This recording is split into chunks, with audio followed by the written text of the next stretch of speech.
Hello and good evening, guys. We've been having sound problems tonight, and also we've been having internet problems. So I am so sorry that we are delayed. And anyway, so I hope everybody's had a good day. And my guest tonight is Eugene. Hello, Eugene. Hello, Steve. Hello, How how are are you? you? We're finally here, Eugene. We're finally That's here. right. Yeah, yeah. Um, Tell us about yourself. Tell everybody about yourself. So I am Eugene Ankomah. I'm a visual artist. I make. I'm known to make paintings, drawings, installations, sculptures. I'm really a multimedia artist who uses another kind of different media communicating ideas. And this includes fashion, and the different outfits or the different personas that I have in my work. But I also have a lot of social themes within my work, from knife crime to modern slavery. But I also explore a lot of fear, things of fear in my work. Right, Yeah. okay. Okay. And how long have you been doing this for? Because I've seen you like you're dressed up in different outfits, and how long have you been doing this, Eugene? My God, it's a good question. I don't ever remember not doing what I do. I started as a child and have just continued really. Right, okay, Yeah. okay. So forever, And basically, is the answer. yeah, yeah, because you've got different styles of art, didn't you? Really? Yes, I do. I started off making quite traditional artwork, so the sort of thing you would see in a traditional gallery, making beautiful landscape, beautiful traditional, realistic looking portraits, and all the different things you can imagine. And I was fortunate to have won some awards with that, but I kind of, you could say, evolved into communicating other ideas and concepts that I had in my mind. Mm-hmm. And you're well known, really, in in Africa, and the US and other places for what you do, for your passion and your heart. What do you think about that? It's I'm often reminded by people who follow my work or who have known my work for a long time, and it's a nice thing to know because the way I see it, it's almost like if you're a musician and you have created or you have made a really great song, you kind of want the world to hear the song, and you obviously would want the world to hear the message of your song. So the way I see it is that if I'm creating art that affects people or gives them something, a different perspective, happiness, then I feel like, yeah, I want it to reach as many people as possible, really. So yes, it's Well a done. nice thing to go back to your question. Yeah, well done. Um, Thank because you. Thanks so much. you've been doing it now. You've been chess for over 25 years, haven't you? Now. Yes, I mean, a lot of people often ask me that question as well. They're always like, "Gosh, you've been at it for a long time."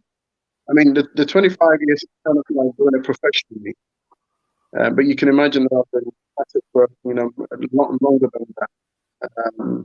Yeah, people tend to want to know, like, when did you start making professional work for people? And I always say to them that looking at it from that perspective, it's been about 25 years, but I've just been at it for a long time, never stopping, never pausing, always just Well, communicating ideas, really.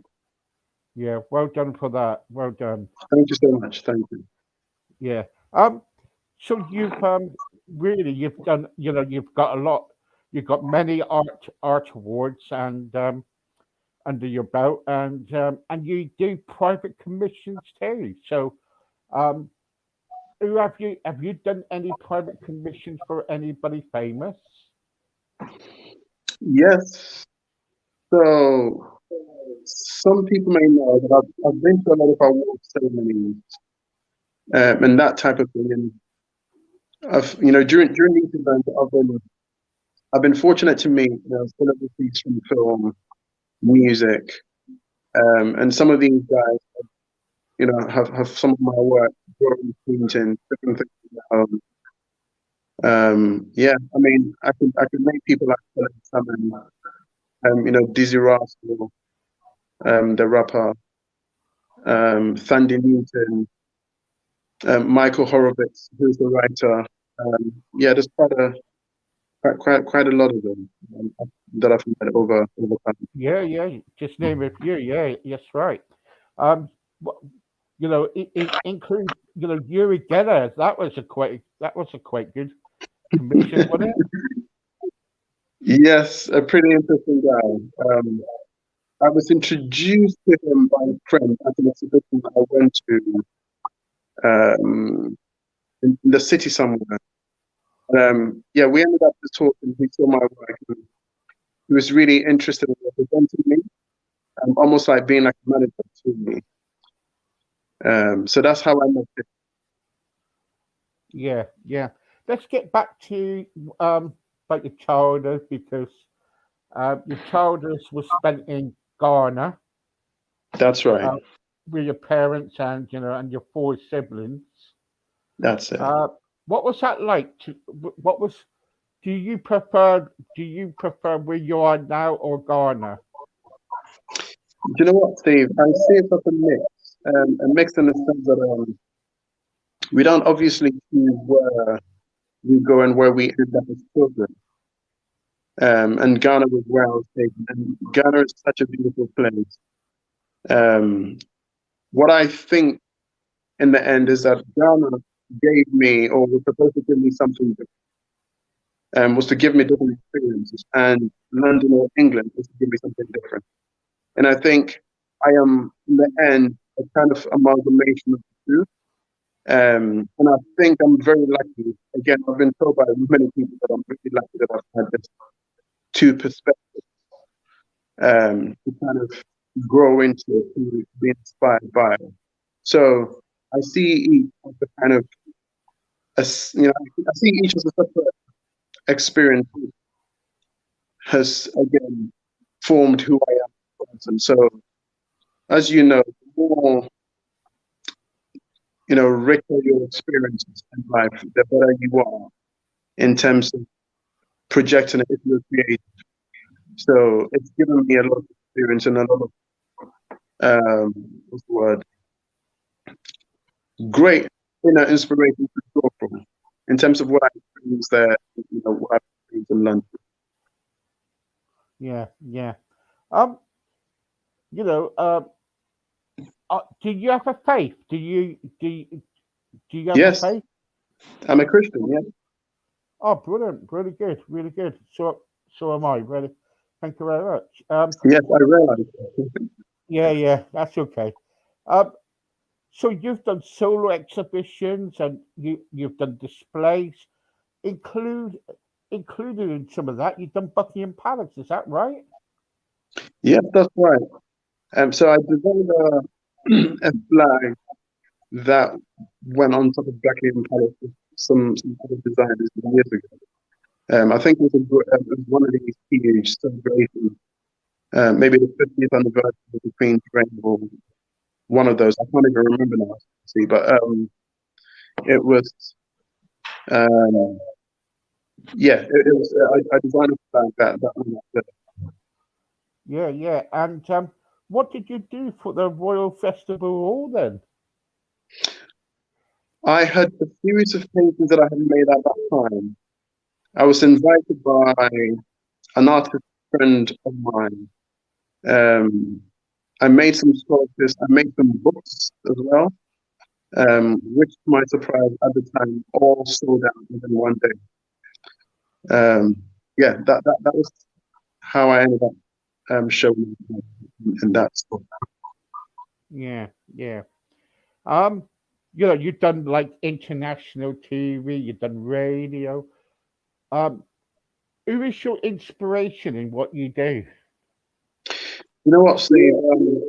When I was growing up, I purely looked at other artists, and especially great artists. You know, I studied all great artists from the very beginning. You know, when I say beginning, I mean all the way from those who used to make marks in caves, all the way through, you know, the Renaissance artists like Raphael, Michelangelo, Leonardo da Vinci, all the way through, you know, the 18th century, 19th century, all the way to modern art.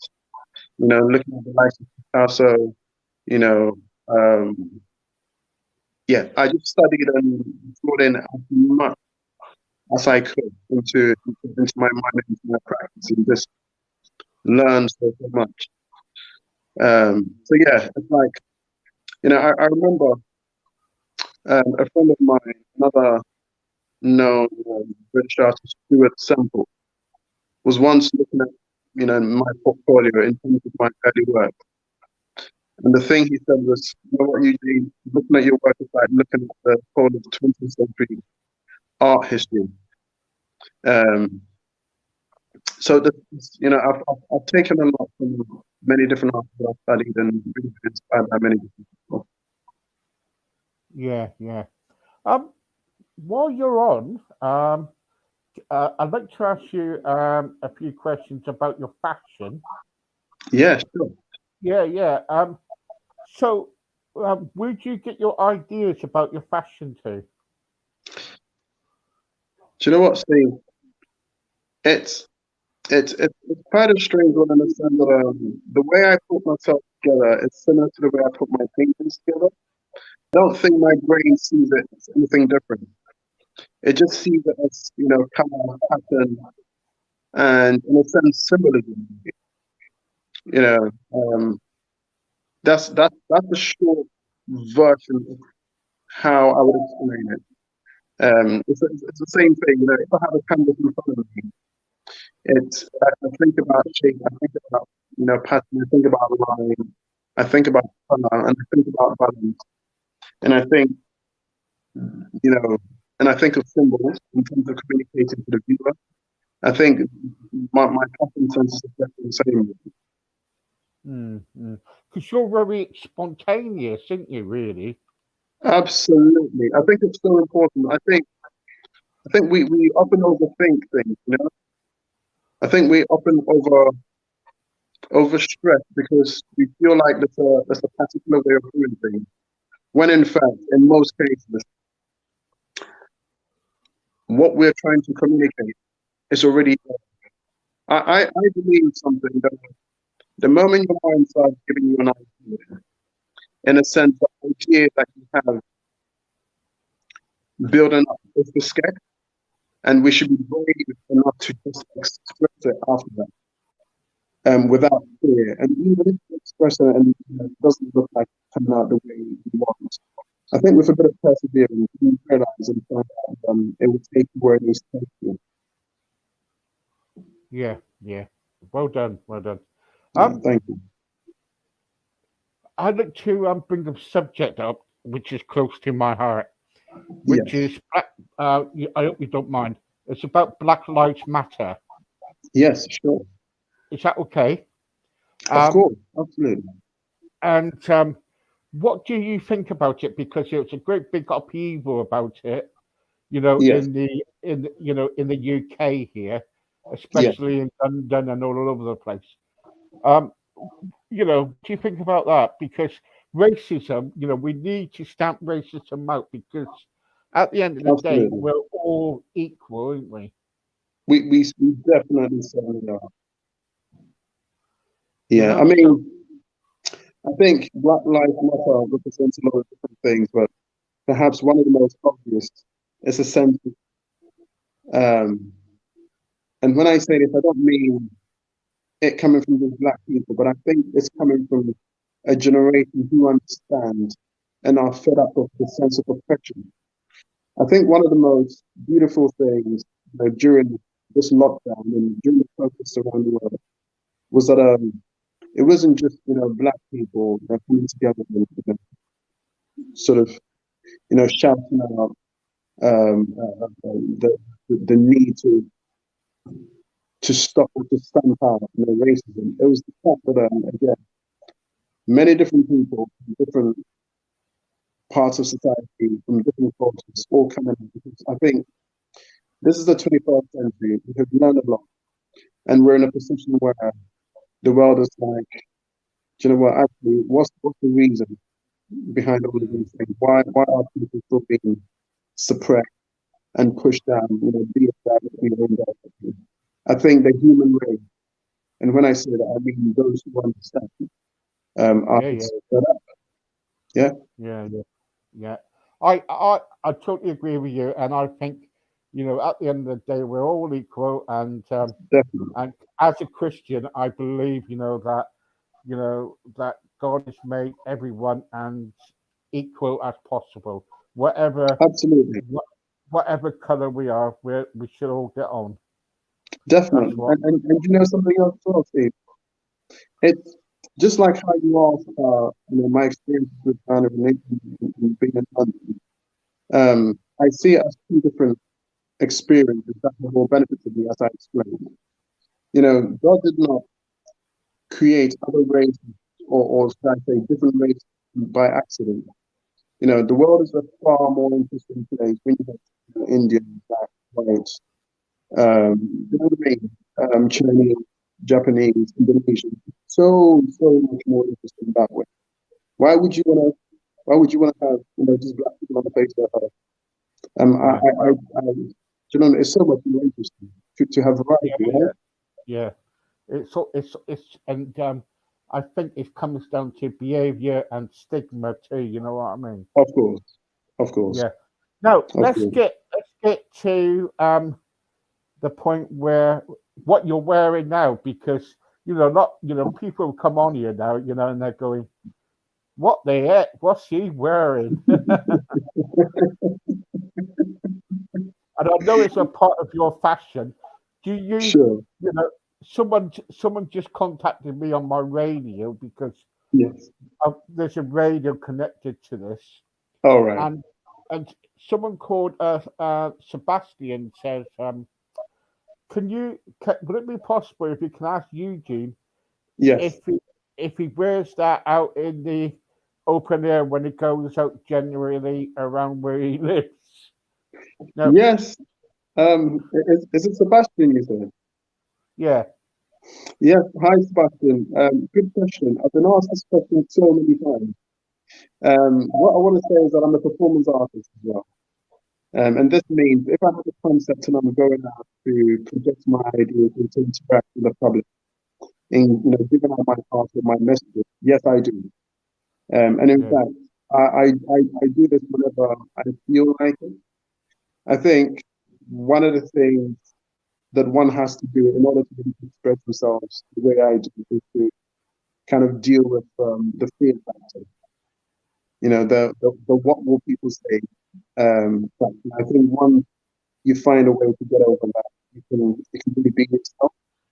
Um, and as you said earlier, if people search my work online, they'll realize that this is just one of the looks in a sense, or one of the outfits, and you will see myself under what you call it, and being in the tube, dress up in my other ways, and sometimes doing performances in the middle of the road, in um, my other forms. So mm. yeah, I do. Yeah. Well done, well done. No, no, And thank you. you need a pat on the back for that, and say, and because why change? Why change for everybody else? You're right, Steve. If you want to go around and doing fashion and showing your fashion off, then you know, who am I to judge you? You know what I mean? Exactly. I couldn't agree more. Yeah, yeah. Um, I also want to kind of like. So, what are you actually wearing then? Is it a hood or? Sure. So earlier today, I I have been hired to work with some children, and the theme is to celebrate the life of Stephen Lawrence.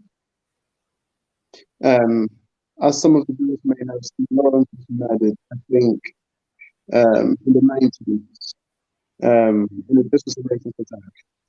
And a wonderful school in the northwest of London has hired myself to use art in expressing the importance of difference, Yeah, the beauty of accepting other people who are different, in giving and sharing and teamwork, and just creating more love.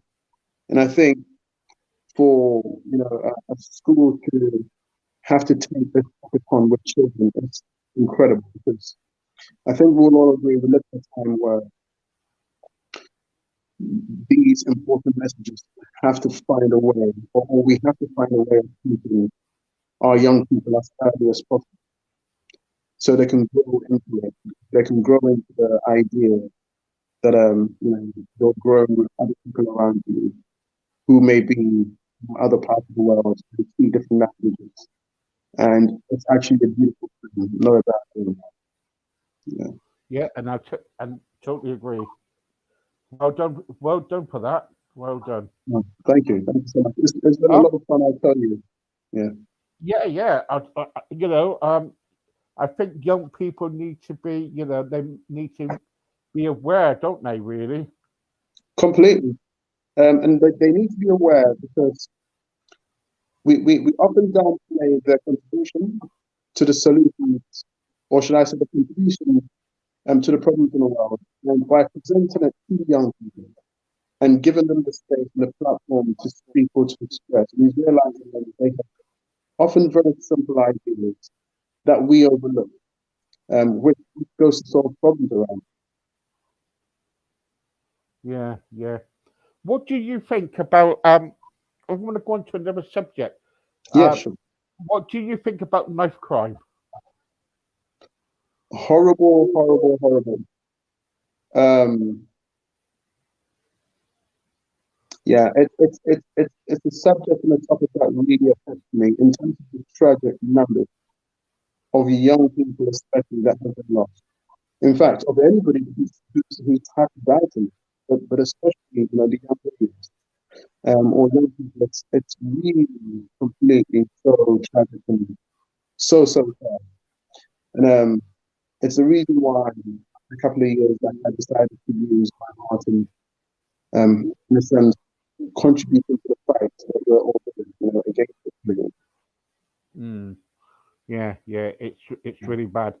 It is. We're doing a great big. We're on my radio and my podcast and stuff, and Yeah, we're doing a great big campaign about it at the moment yeah. about It's so knife important. crime, gun crime. Yeah, yeah. It's so important. I mean, well done. We need more campaigns like we're doing. Yeah, yeah. We kind of like we get involved in different things, and because I've done TV and stuff like that, so That's right. so I can kind of like understand and get the message out there. Um, Absolutely. No, it's so important. I couldn't. Yeah, we couldn't say it enough. that's it, isn't it? Yeah. Um, what when you kind of do you have a partner? Do I have a? Do you have a partner? Do you have a wife, girlfriend? Yes, I do. Yes, I do. Yeah. Why I'm mentioning that is because what does she think about you dressing up? She accepts it. She's as she says sometimes you're crazy. But I think she secretly likes it a lot. No, Right, she's okay. supportive. She's supportive of it. Yeah. You don't wear it to bed, do you? No, I don't. No, No, no, no. no, you don't. No, you don't. No. I Okay, think if okay. I ever do, I'll be sleeping alone. Yeah. Yeah. If I did that, I'd be kicked out of bed. I mean, yeah, Uh, oh yeah, totally can see it. Yeah. yeah. Um, so when you're doing your art and everything with your Mm. and you're doing all your private commissions and stuff, do you kind of what kind of art do you actually look at? Do you look at the person, or it could be anything? It could be like um, Buckingham Palace, say, or London Sure. Bridge. What can it be? What can you do? It's a good question. So if I can run through a couple of things. So when I was growing up as a young child, again, I was really obsessed and fascinated by the idea of drawing things and making them look real. And I did that for many years. And I guess, to a high level, I could say I perfected it. Right? Um, and then as time went along, I realized I had different ideas I wanted to come out. So I started experimenting with making sculptures and making prints. And all of these things were inspired by something that's inside me. And the something I'm referring to, as I always say to people, is that we shouldn't forget that the thing that makes us is our experiences, right? And the experience is like your competition. So if you can find a way to confidently dig into your experiences, you will be able to bring out stuff to paint, to draw, to solve, to write about, but even to music. And when you're writing, I don't necessarily believe in always giving um, ourselves a topic we want to follow. I think there's also the other side of it, which is you let loose spontaneously and you realize that the experiences and your thoughts and your belief and your opinion have a way of coming out in your expression. And this is how I work these days. So when I'm creating, I don't necessarily plan it. I just have a way of jumping into it, so to speak, and my concern will come out anyway. Yeah. What is your long go ambition in life? What is your I mean, I have many to be honest with you, um, and I'm not shy to say that I'm pretty ambitious. But I think it's a phrase that I wrote down that I don't want to be a renovator. I want to be an innovator. I do not want to go around in circles, always referring to what other people have done. One of the things about me um, is is that I'm all about possibility in terms of moving forward. We've seen a lot happen in history, and in each century, even in decades, we have seen people innovate and still come up with new things, which we love, new, and has kept us moving forward. And I am in that space. I'm interested in pushing things forward and opening up new doors, hopefully for other people to be able to move through. I'm interested in seeing people's minds away from, the kind of traps of the things we have been forced to learn, the things we've been forced to practice. I think there's so much more, and I think that's where my mind is. I'm all about, again, pushing things forward, exploring, and just really inspiring people to also do stuff they want to do. It doesn't have to be art. It can be anything. I think if I'm able to free the mind, a couple of people for them to really also find themselves and to pursue whatever they want to do with, real force, honesty, and truthfulness, then I think, I've done a good as an artist. well done? Well done. Thank Um, you. there's many other things that I would love to cover with you, but we got to come to an end. It That's never. right. It's a short time. But what I can do is I Yeah, will I will get my beautiful wife to contact you, sure. and we can fix up another date if that's okay. That sounds great. No problem. We can Yeah, arrange. and we'll come back and we can talk more about about the art and about more about your life, about fashion more. Because Absolutely. you know I think you're fantastic, and Oh, thank you so much. So and kind. and don't kind of like the trouble is what what can I say? You come across as an honest person Thank you. who is just trying to kind of help other people Oh yeah. and show that behind all that, the mask and everything, and behind that, you know, we can kind of like move on and forget about all the hate in the world. You know what I mean? That's right. That's right. We have to find a way of creating and providing a positive avenue for escapism. And I That's think it. Yeah, art and the art is one way of doing brilliant. I'll tell you what, I love chatting to you. Honestly, I it. You really too, have. Steve. Thank you so much. And you're a really, really, really good guy. Thank you Thank very you. much for joining me tonight. That Thank was, you very much, Steve. I, I loved it. Okay, Thank guys, you. this is Eugene.